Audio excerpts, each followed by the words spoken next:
Bienvenue sur Debout Congolais TV. Merci na bandeko nyonso yo bokozwa libaku malamu ya kokota pona mbala ya sika na etando oyo Debout Congolais TV. Merci à tous les Congolais qui nous suivent de partout à travers la République démocratique du Congo et les Congolais qui nous suivent de partout à travers les mondes. Vous êtes attachés à l'actualité de la République démocratique du Congo, vous êtes amoureux des informations politiques et sociales. Voilà votre plateforme qui est une plateforme déséclairée. Votre présentateur s'appelle Justice Mochamessou pour ceux qui vont me découvrir pour la première fois. Bienvenue à ce nouveau numéro. Je vous prie donc de vous abonner déjà à cette chaîne, de partager les lives de cette émission et pourquoi pas me laisser un commentaire. Dites-nous ce que vous pensez de cette actualité. Dites-nous ce que vous pensez des opinions qui vous sont fournies à travers cette émission. Bienvenue sur Debout Congolais TV. Voilà, l'actualité, ce sont les sanctions prises par les Canada en raison des actions du Rwanda dans l'Est de la République démocratique du Congo. Le gouvernement canadien a pris des décisions que nous allons essayer d'analyser avec vous dans le cadre de cette émission. Voilà, nous allons encore parler dans le cadre de cette émission de Monsieur Aurélien Taché qui interroge la ministre des Sports, de la Jeunesse et de la vie associative de la République française. Quelle est l'étendue des accointances entre les footballs français et les Rwandais? C'est une question écrite au numéro 4763 adressée au ministre des Sports, de la Jeunesse et de la vie associative de la République française. Nous ne pouvons pas oublier que la République française aussi est pointée du doigt dans les rôles qu'elle doit jouer pour des sanctions qu'il faut infliger à la République du Rwanda face à son agression de la République démocratique du Congo. Nous allons bien sûr parler aussi dans cette émission de l'interview de Moïse Katumbi, qui est l'opposant congolais. Il a donné une interview au journaliste américain Mario Naufal. Mais dans cette émission, comme certains observateurs vont le voir, Moïse Katumbi n'a pas daigné mettre l'accent sur la situation dramatique à l'est de la République démocratique du Congo. Et c'est là, par oubli, par méfiance, ou certainement parce que il veut vraiment accompagner ce que font les terroristes de l'armée rwandaise à l'est de la République démocratique du Congo. Voilà tout pour l'actualité que nous allons aborder avec vous pour ces premiers numéros de l'émission et votre chaîne Debout Congolais. En tout cas, je vous demande à vous tous qui reconnaissez ces visages de donner de la force à cette chaîne qui vient de commencer, donner plus de force à votre chaîne en likant, en partageant et surtout n'oubliez pas de vous abonner à notre chaîne. Bienvenue sur Debout Congolais. Voilà, comme vous allez le constater, je serai un tout petit peu bilingue.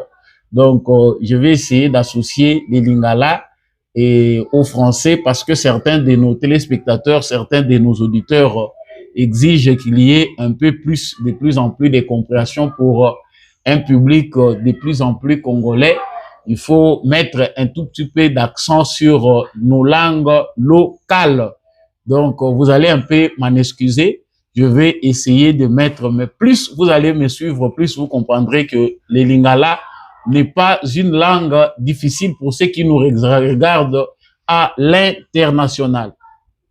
Voilà, comme je venais de vous l'annoncer au sommaire de cette actualité, le Canada vient de prendre certaines mesures en raison des actions du Rwanda dans l'est de la République démocratique du Congo. Les gouvernements canadiens a pris les décisions qui suivent. La première décision, c'est celle de suspendre la délivrance des licences pour l'exportation des marchandises et des technologies contrôlées vers le Rwanda. Donc, comme vous venez de l'entendre, il n'y a plus de délivrance de licences pour l'exportation des marchandises et des technologies contrôlées vers le Rwanda. Ça, c'est bien clair. La deuxième mesure ou la deuxième décision, c'est celle de suspendre les nouvelles activités commerciales de gouvernement à gouvernement avec les Rwandais, ainsi que les soutiens proactifs aux activités de développement commercial du secteur privé, y compris les missions commerciales. Nous sommes tous sans ignorer que le Canada entretient des relations commerciales avec les Rwandais. Il y a certaines matières. Donc, nous, ici, nous déplorons le fait que l'Union européenne a signé des accords d'échange de minerais pour acheter les minerais au Rwanda, alors qu'il n'y a pas que l'Union européenne, il y a des pays aussi comme le Canada, le Royaume-Uni, qui ont certains accords commerciaux, des échanges commerciaux qui font que les Rwandais puissent leur vendre certaines matières premières et autres. Et la troisième décision, c'est celle de revoir la participation du gouvernement du Canada aux événements internationaux organisés au Rwanda, ainsi que les propositions rwandaises pour l'organisation de futurs événements. En tout cas, vous verrez que de plus en plus, la crise persiste depuis que le Rwanda a pris l'assaut de contrôler la ville de Goma, la ville de Bukavu. C'est affirmé au niveau international que c'est bel et bien l'armée rwandaise qui est sur le sol congolais, qui entête les mouvements terroristes M23. Et depuis cet instant, plusieurs pays occidentaux, pour la plupart, ont pris certaines mesures pour essayer de dissuader la République du Rwanda ou le président rwandais Paul Kagame, afin qu'il retire ses troupes de l'Est de la République démocratique du Congo, de toutes les localités ou des villes qu'il occupe en République démocratique en cet instant.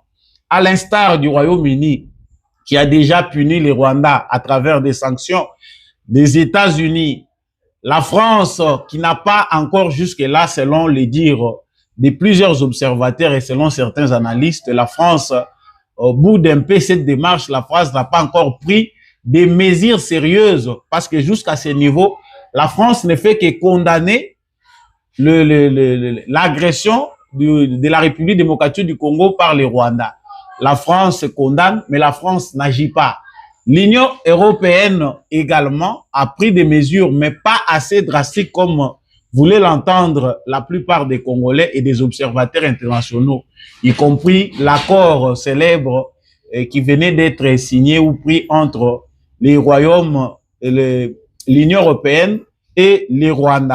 Donc, ces décisions qui sont prises contre le Rwanda par le Canada s'ajoutent à d'autres décisions prises par certains États occidentaux contre le Rwanda pour empêcher, pour demander à ce que le Rwanda puisse quitter les territoires congolais. L'armée rwandaise se retire du territoire de la RDC.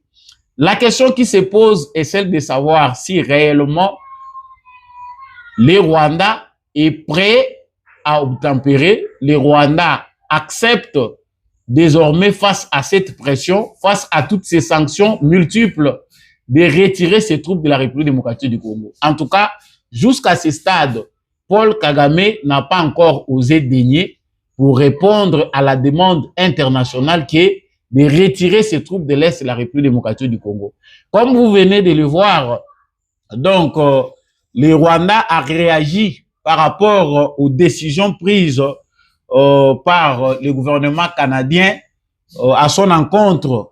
Le Rwanda trouve honteux les décisions ou les mesures prises par le gouvernement canadien sans tenir compte de la responsabilité de la République démocratique du Congo. Ils pensent qu'ils doivent y avoir des explications de la part du gouvernement canadien pour savoir comment ils ont procédé pour arriver à ce stade. Donc, les Rwandais trouvent que c'est injuste de ne pas aussi tenir compte des revendications basées sur les la sécurité du Rwanda. Et la deuxième chose qu'évoque le Rwanda, c'est celle d'une fraction des populations congolaises qui est malmenée, une frange de la population congolaise qui est rwandophone, qui n'est pas sécurisée en République démocratique du Congo. Il y a des exactions qui sont commises par le gouvernement congolais sur leur propre sol. La question est de savoir, est-ce que c'est le Rwanda qui est mieux placé pour intervenir en République démocratique du Congo au cas où, si cela apparaît vrai, que certains citoyens de la République démocratique du Congo sont menacés ou marginalisés. En tout cas, cette posture ne donne pas assez d'arguments, ne donne pas assez de force à Paul Kagame de résister longtemps.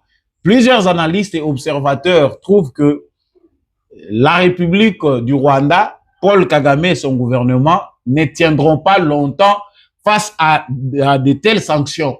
Et ces sanctions ne se limitent pas seulement au domaine de l'économie ou de la politique ou des sanctions qui ciblent les individus qui entourent Paul Kagame. Ces sanctions visent même les partenariats dans le milieu sportif. C'est ce qui justifie cette question de M. Aurélien Taché du Parlement français qui interroge la ministre des Sports et de la Jeunesse et de la vie associative du gouvernement français. Quelle est l'étendue, c'est ça sa question, des accointances entre le football français et les Rwandais? C'est la question écrite numéro 4763. Donc, Monsieur Aurélien Taché veut et demande qu'on lui rassure que la Fédération française de football n'entretient aucun lien avec les sponsors Visite Rwanda et qu'aucun partenariat futur ne sera envisagé tant que les conflits opposant les M23 et le Rwanda à la République démocratique du Congo continuera. Voilà un peu ce que ça donne les conflits à l'est de la République démocratique du Congo lorsque le Rwanda est bien visé par des sanctions internationales. Donc, M. Aurélien Taché, qui a interrogé la ministre des Sports, veut aller dans le même sens que plusieurs supporters de Paris, de l'équipe de football Paris Saint-Germain, d'Arsenal, de Bayern de Munich et d'autres clubs qui sont sponsorisés par les Rwandais pour promouvoir le tourisme. C'est une question qui est remise en cause aujourd'hui. Plus la question congolaise se vulgarise, plus les partenariats sportifs avec le Rwanda s'effritent. En tout cas, il y a des milliers de supporters de football, des amoureux du ballon rond, qui trouvent qu'il n'est pas juste qu'il y ait des partenariats avec les Rwandais lorsque les Rwandais commettent des mauvais actes à l'est de la République démocratique du Congo. Il y a du pillage des ressources naturelles, il y a des viols des femmes, il y a des tortures, des massacres. Et cela n'honore pas les équipes de football qui sont en partenariat avec les Rwandais. Voilà que cet empire qui a été construit sur base du mensonge, selon certains observateurs, est en train de s'écrouler à petit feu ou à grands pas, je ne sais pas. Voilà que cet empire qui continue à s'effriter nécessite réellement que la vérité soit établie et qu'une justice juste soit établie pour la cause de la population de la République démocratique du Congo. Est-ce que d'autres équipes vont suivre? En tout cas, des voix s'élèvent de partout, en France comme en Belgique. Des équipes de football qui sont en partenariat avec les Rwandais sont visées pour qu'ils cessent leur collaboration. Qu'est-ce que cela aura comme impact? En tout cas, c'est l'image du dictateur Paul Kagame qui est ternie de plus en plus. Existera-t-il longtemps? Va-t-il s'en sortir face à cette situation? En tout cas, nous savons qu'il y a eu des sanctions l'autre fois contre Paul Kagame lorsqu'il a envahi l'Est de la République démocratique du Congo. Mais l'ampleur que prend les sanctions qui lui sont infligées ces derniers temps démontre que l'étau se resserre davantage et qu'il n'y a pas vraiment assez de marge de manœuvre pour que le président rwandais Paul Kagame s'en sorte libre de cette situation. La situation à l'Est de la République démocratique du Congo comme aussi certains analystes, y compris moi, démontrent que les régimes de Paul Kagame est de plus en plus finissant.